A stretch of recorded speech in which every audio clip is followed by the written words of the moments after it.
عمران خان کا مطمع نظر تھا ان کا اپنا اقتدار.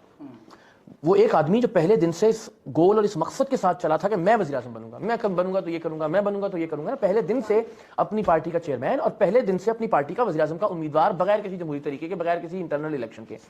جب ایک آدمی اپنے مقصد, اپنے گول, اپنی کرسی اور اپنے اقتدار کے لیے سفر کرتا ہے تو پھر وہ ایک وقت میں آ کے تھک جاتا ہے, پھر وہ کمپرومائز کرنا شروع کرتا ہے, پھر وہ مصلحتوں کا شکار ہونا شروع ہوتا ہے, اور پھر وہ اپنے نظریے اور اصول کو قربان کرنا شروع کرتا ہے.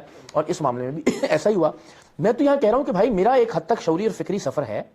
ہم نے ایک ایسی جماعت, ایک ایسا پلیٹ فارم, ایک ایسا ادارہ ایوالو کرنا ہے کہ جس میں ایک آدمی اپنی کرسی کے لیے پاگل نہیں ہو جائے گا عمران خان صاحب کی طرح, کہ جب اسے ملے تو بھی جرنیلوں کی گود میں بیٹھ جائے, اور جب اس کرسی سے چھین لی جائے تو بھی جرنیلوں کے سامنے گنڈاسا اٹھا کے کھڑا ہو جائے نا. تو ایک آدمی کا پرابلم یہ ہوتا ہے کہ وہ دونوں ایکسٹریمز پوزیشن لیتا ہے. تو ہمارے ایسا, ہماری تحریک کے نتیجے میں جو چیز انشاءاللہ ایوالو ہوگی, جو نظریہ ہے, اس میں کبھی ایسا نہیں ہوگا کہ ایک آدمی کا لالچ وابستہ ہوگا.